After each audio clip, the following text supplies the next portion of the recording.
الحق من ربك فلا تكن من الممترين.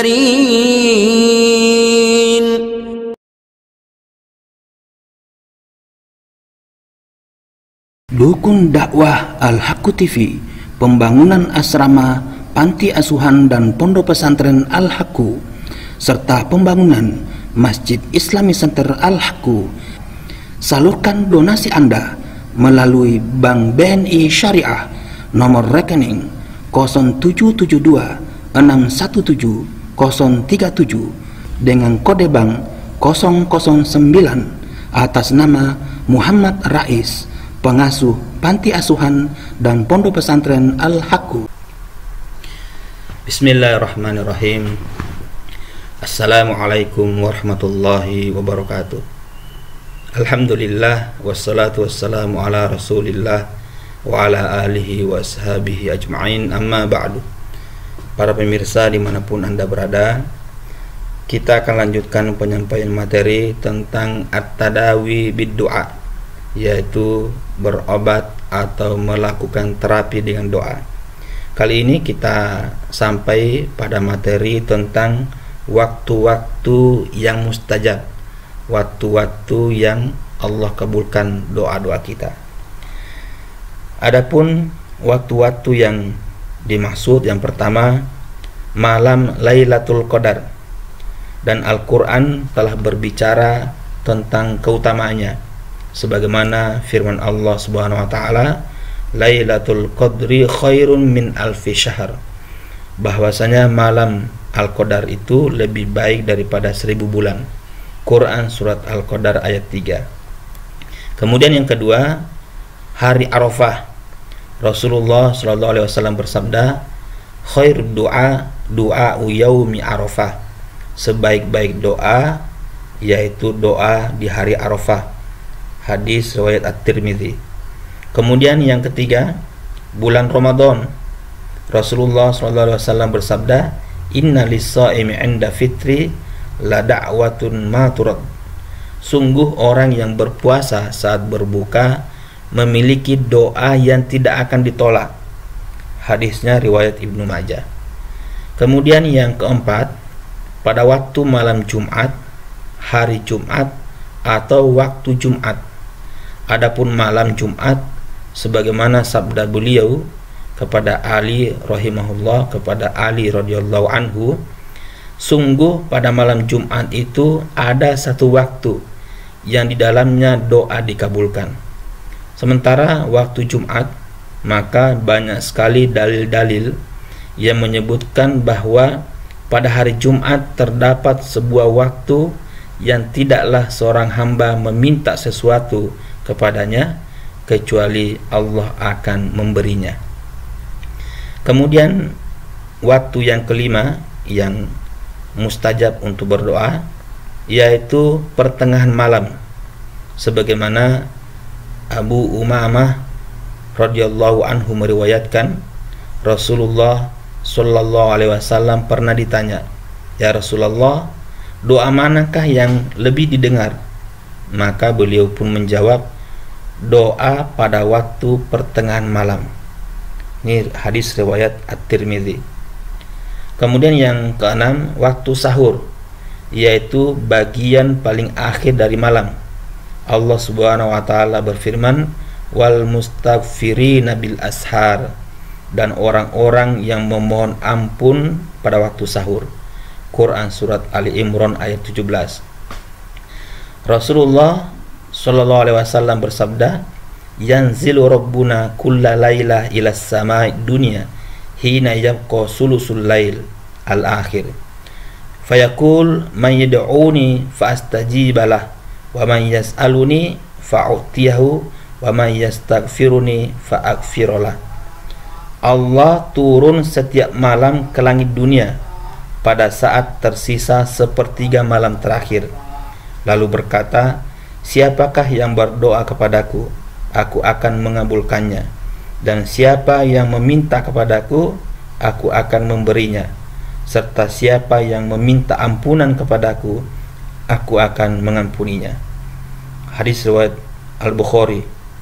Dan disebutkan dalam Fathul Bari jilid 13 nomor 7494. Hadis ini juga disebutkan Al-Imam Muslim halaman 758, dan lafal ini merupakan milik Imam Muslim.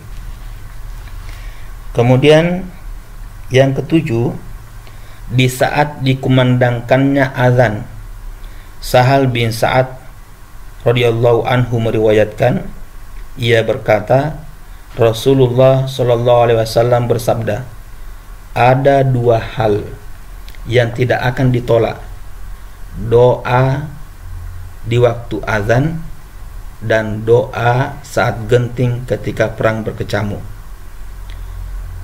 Hadisnya riwayat Malik, Abu Daud, Ibnu Hibban dan Hakim.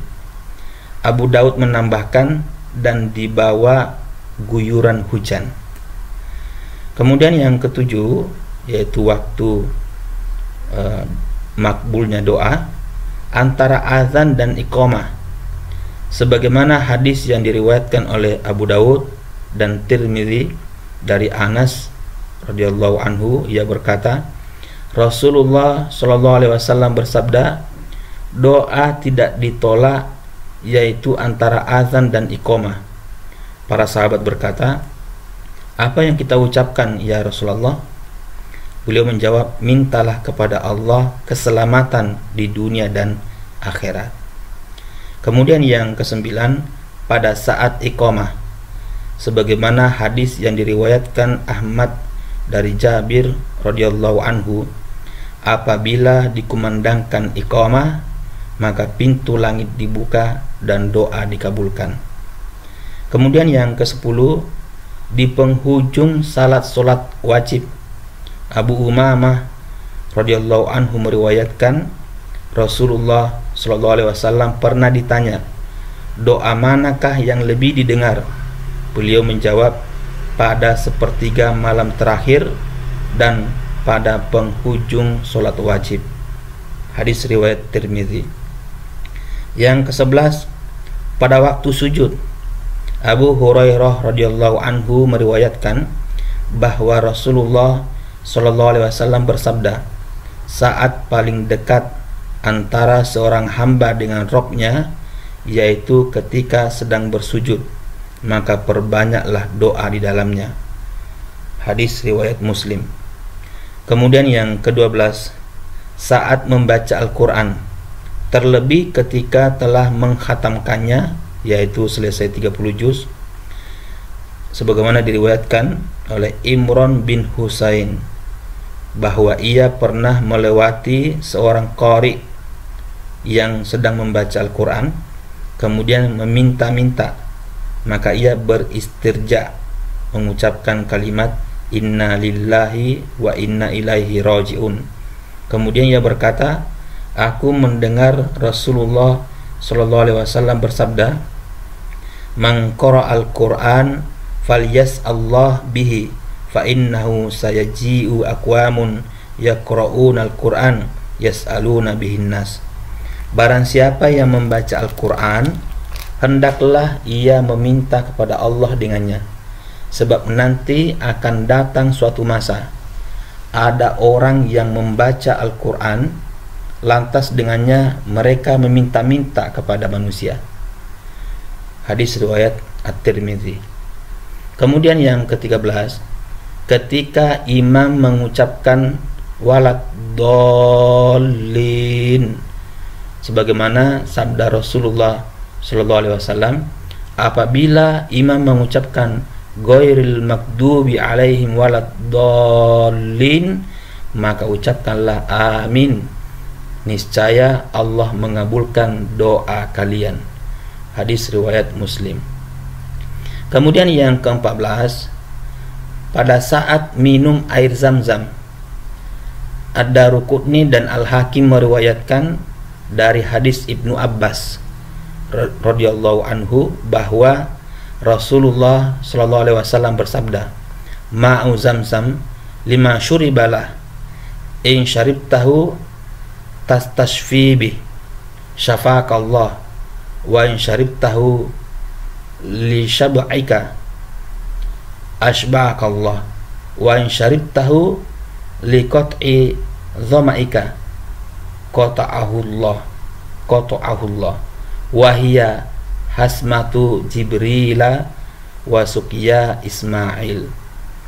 Air Zam-Zam bermanfaat sesuai dengan niat orang yang meminumnya. Bila kamu meminumnya dengan niat untuk mencari kesembuhan, Allah akan menyembuhkanmu.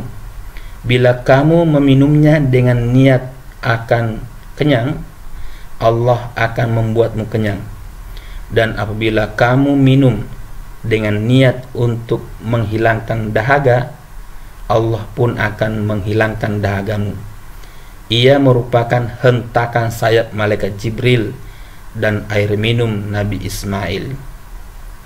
Al-Hakim menambahkan, apabila beliau minum air Zam-Zam, beliau membaca, ya Allah, sungguh aku mohon kepadamu ilmu yang bermanfaat, rezeki yang lapang, dan kesembuhan dari segala penyakit.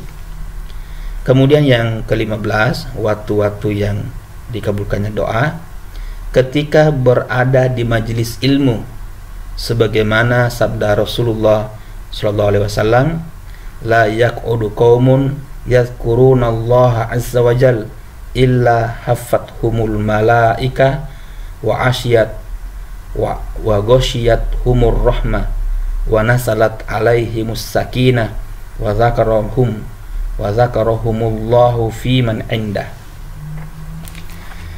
Kemudian tidaklah suatu kaum duduk antara mengingat Allah kecuali mereka akan dinaungi oleh para malaikat, diliputi rahmat dan ketenangan akan diturunkan di hati mereka, dan Allah akan menyebut mereka di tengah-tengah makhluk yang ada di sisinya.